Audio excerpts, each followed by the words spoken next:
You are waiting for a miracle. You've been fed the subordinate's myth, the idea that one day lightning will strike, you'll work 20 hours in a single fever dream, and your life will magically pivot. You are waiting for a big bang. Our truth greatness is not an explosion, it is an accumulation. The universe does not care about your heroic efforts that last for a weekend and vanish by Monday. The universe only recognizes consistency. While you are busy chasing the 100% jump, the sovereign is focused on the 1%. While you are dreaming of the destination, the sovereign is obsessing over the metabolic rate of his growth. Let us perform a forensic audit of your potential. If you commit to becoming just 1% better every single day, 1% more disciplined, 1% more focused, 1% more lethal, you do not simply become better. By the end of 365 days, the math dictates a total metamorphosis. You are not 37% better. You are 37 times the person you were a year ago. That is not an improvement. That is a biological system upgrade.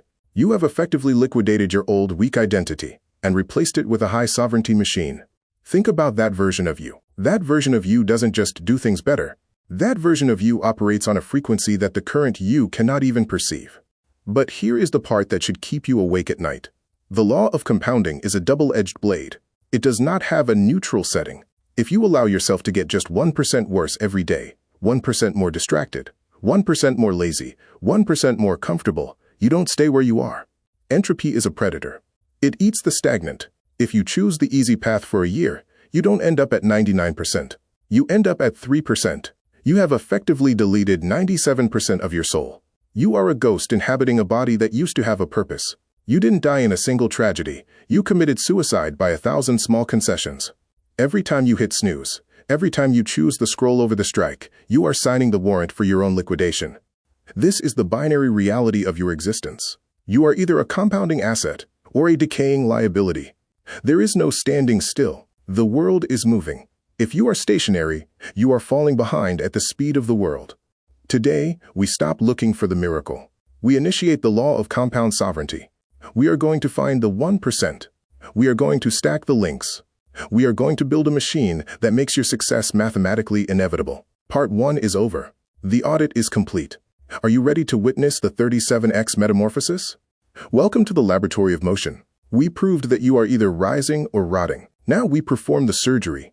We are going to install the protocols of the atomic strike. These aren't tips. They are tactical overrides for your biological programming. Protocol 1, the 2-minute gate wave. Your brain is not your friend. It is an ancient, biological survival machine designed to keep you safe in a cave. When you tell your brain you're going to change your entire life or build a billion-dollar empire, your amygdala perceives that as a predator. It senses a threat to the status quo and initiates a system shutdown. This is why you feel that sudden, paralyzing fatigue the moment you try to start something big. Your own biology is sabotaging your sovereignty. Protocol 1 is the Trojan Horse. You do not march an entire army to the gates of your resistance. You hide the army inside a small, harmless gift. Action. Any new sovereign habit must take less than 120 seconds to initiate. You aren't writing a book. You are writing one sentence. You aren't mastering a language. You are opening the app. You aren't transforming your physique. You are putting on your training shoes. As James Clear writes in Atomic Habits, a habit must be established before it can be improved. The scary reality: if you cannot master the first 2 minutes of a task, you will never own the hour. You are a slave to your amygdala. By making the gateway too small to fail, you bypass the brain's radar. You enter the city of your potential before the guards even know you're there. Once you are inside the gate, the resistance vanishes. Look at the most prolific creators on Earth. They don't wait for the muse. They have a ritualized 2-minute trigger, a specific cup of coffee, a specific song, a specific desk setup. They don't commit to the work. They commit to the gateway. Protocol 2. Systems over goals. We must liquidate a common delusion, the goal. Most people are obsessed with the goal. They think the goal is the source of power. But goals are ghosts. They are fantasies of a future that hasn't happened yet. A goal is like a GPS coordinate. It tells you where you are not. A system is the engine of the vehicle. You can stare at the GPS all day, but if the engine is rusted and broken, you are just a stationary dreamer. The scary truth: winners and losers have the exact same goals. Every athlete in the Olympics wants the gold medal. Every candidate for a job wants the position. Every bankrupt entrepreneur wanted to be a billionaire. If the goal was the deciding factor, they would all be standing on the podium. The difference is the metabolic rate of their system. As the ancient Greek poet Archilochus warned, we do not rise to the level of our expectations, we fall to the level of our systems. Stop asking, what is my goal? And start asking, what is the daily mechanism that makes failure impossible? Asterisk. A goal is losing 20 pounds. A system is, quote, eating 500 grams of protein and walking 10,000 steps every day. Consider Dave Brailsford and the British cycling team. For 100 years, they were the laughingstock of the sport. They didn't set a goal to win the Tour de France. Instead, they focused on a system of marginal gains. They redesigned the bike seats for 1% more comfort. They tested which pillow led to 1% better sleep for the riders. They even taught the riders the 1% most effective way to wash their hands to avoid catching a cold. They obsessed over the engine. Within 5 years, they didn't just win, they dominated. They won 60% of the gold medals available, not because they wanted it more, but because their system was mathematically superior to their competition. Summary. Protocol 1 gets you through the gate. Protocol 2 builds the machine that keeps you moving. Are you building an engine, or are you just chasing ghosts? Protocol 3. The sovereign ledger. We have bypassed the gates. We have built the engine, but now comes the part where most aspirants fail and fall back into the gray mist. They fail because they trust themselves. Our truth. Your mind is a master of self-deception. It is a biological lawyer designed to justify your comfort and hide your failures. If you do not have a cold, hard system of accountability, your 1% better is nothing more than a hallucination. We are now entering the stage of forensic sovereignty. Most people feel like they're making progress. They feel like they had a productive day. But feeling is the language of the subordinate. The sovereign speaks the language of data. Trying to build an empire without tracking your daily 1% is like a pilot attempting to fly through a thunderstorm by feeling the wind. He isn't flying, he is drifting. And in the cockpit of life, drifting always ends in a high-velocity impact with the ground. The scary reality: there is a phenomenon called the silent rot. It is the 0.99% decay that happens when you aren't looking. You don't notice it on day 1. You don't notice it on day 10. But by day 100, your structural integrity has vanished. Without a ledger, you are blind to your own collapse until the roof falls in. As the management consultant Peter Drucker famously stated, what gets measured gets managed. Look at the black box in aviation. Every single flight, every minor tremor, every degree of pitch is recorded. When a plane crashes, they don't guess why. They perform a forensic audit of the data. To achieve 37x growth, you must treat your life like a flight path. Action. Establish the sovereign ledger. You do not track results. You track execution. Asterisk. Did you enter the 2-minute gateway? Did the system run today? Where was the 1% leak? The result. When you track the data, you kill the ghost of negligence. You force your failures out into the light where they can be liquidated. You stop being a victim of your moods and start being the architect of your kinetic reality. Protocol 4. Habit stacking. Now that we are tracking the movement, we must ensure the movement is structural. Most people try to build new habits in the middle of a vacuum. They try to summon willpower out of thin air to do something new. But willpower is a finite resource. It is a battery that drains every time you make a decision. If your 1% growth depends on willpower, you have already lost. A vine is a powerful thing, but on its own it crawls in the dirt, gets stepped on, and rots. To reach the sun, the vine needs a trellis. It needs an existing, rigid structure to cling to. Your new 1% habits are the vines. Your existing, non-negotiable routines are the trellis. You don't create energy, you redirect it. The anchor sequence. Find a pillar of your life that is already unbreakable, something you do without thinking. Brushing your teeth, opening your laptop, drinking your first coffee. Now stack the new sovereignty directly onto the old pillar. After I anchor, I will 1% strike. You aren't adding a new task, you are extending an existing one. You are weaving the new version of yourself into the fabric of the old one. As the philosopher Will Durant wrote, we are what we repeatedly do. Excellence, then, is not an act, but a habit. The scary reality. This is how you avoid the domino of decay. When you stack your habits, they become a single solid wall. But if you allow one link to break, the entire structure vibrates.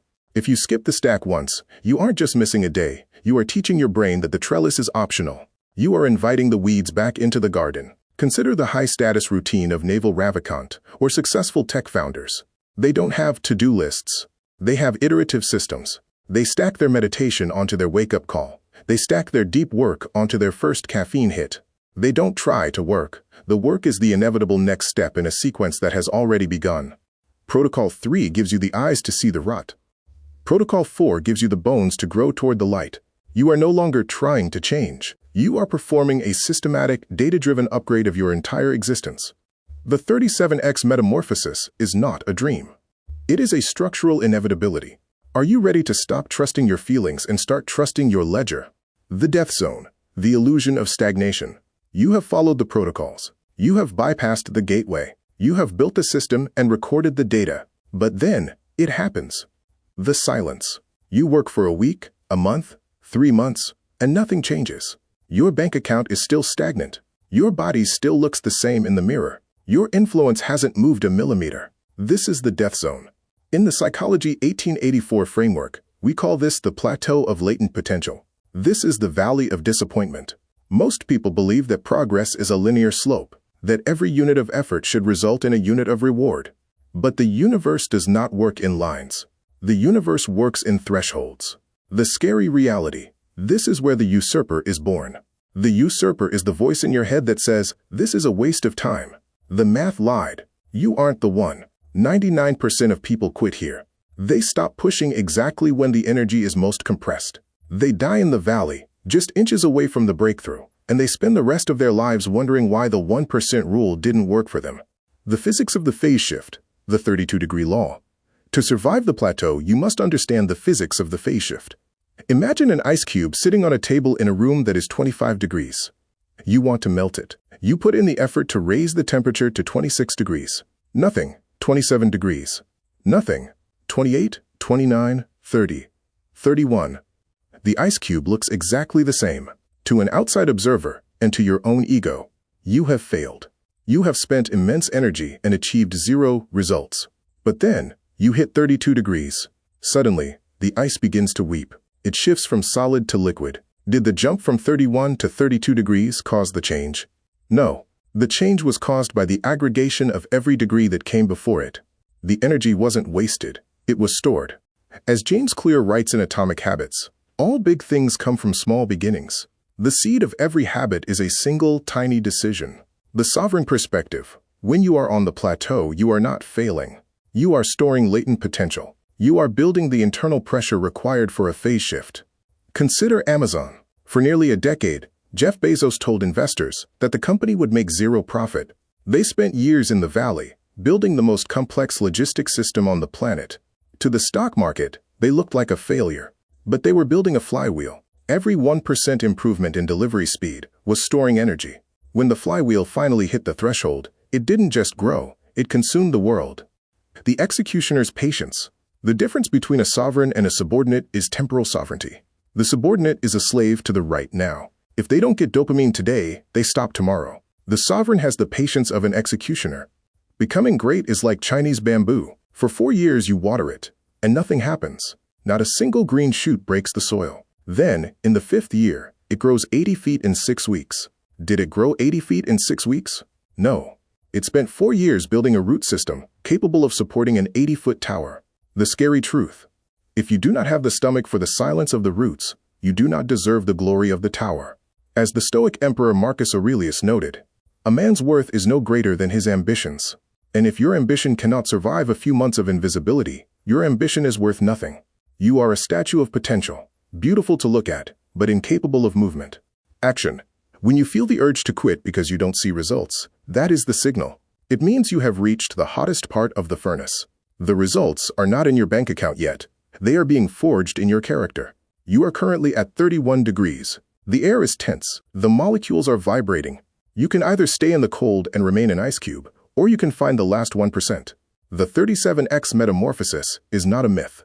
It is a mathematical certainty for those who refuse to leave the room until the ice melts. The question is not, when will it happen? The question is, are you structurally sound enough to survive the moment it does? Knowledge is a burden. You have reached the end of the transmission. Your brain is now full of theory. You understand the math of the 37x metamorphosis. You see the trellis. You recognize the plateau. But here is the Psychology 1884. Warning. Knowledge without execution is not power. It is mental obesity. If you watch this video and do nothing, you have actually made your situation worse. You have increased the distance between who you are and who you know you could be. That gap is where regret grows. That gap is where the usurper feeds. Information is like static electricity. It's annoying, it's noisy, but it has no power. Action is the lightning bolt. Static electricity just stands your hair on end. Lightning moves mountains. Which one are you carrying right now? The deletion of someday. Most people are addicted to the word someday. Someday I'll start the habit. Someday I'll audit my ledger. Someday I'll enter the gateway. In the sovereign worldview, someday is a code word for never. It is a linguistic sedative you take so you can sleep through the murder of your own potential. As the Stoic philosopher Seneca warned nearly 2,000 years ago, we are always beginning to live, but are never living. Real-life example. Look at the elite 0.1%. When they learn a new strategy, they don't put it on a list. They initiate a strike. When Mark Zuckerberg or Jeff Bezos identifies a pivot, the execution begins within the hour, not the next quarter. They understand that speed of implementation is the ultimate competitive advantage. If you wait, the energy of the insight evaporates. The 10-minute execution challenge. This video ends in 60 seconds. At that moment, the world will try to pull you back into the gray void. Your phone will buzz. Your mind will offer you a snack. The usurper will tell you that you've learned enough for today. I am telling you to kill that voice. We are initiating the 10-minute execution strike. The moment the screen goes black, you will not close the tab and move to the next video. You will not check your notifications. You will set a timer for exactly 600 seconds. Your mission: identify the obvious small task that contributes to your 1% growth. Do not plan it. Execute it. Write the first 3 sentences of that script. Clear the clutter off your physical desk until it is a forensic workspace. Perform 10 minutes of the most difficult physical movement you can endure. Open your sovereign ledger and record your first entry. This is the phase shift. You are at 31 degrees. These 10 minutes are the final degree required to turn your stagnation into a flood. The final decree. The math is locked. The 37x metamorphosis is waiting. If you cannot give your own greatness 10 minutes of focused execution, then you deserve the 0.99% decay. You deserve the small life. But if you move, if you strike now, you are no longer a spectator. You are a sovereign in motion. And a body in motion tends to stay in motion. 365 days from now, you will be a god compared to the person watching this screen. 10 minutes, 0 excuses. Execute.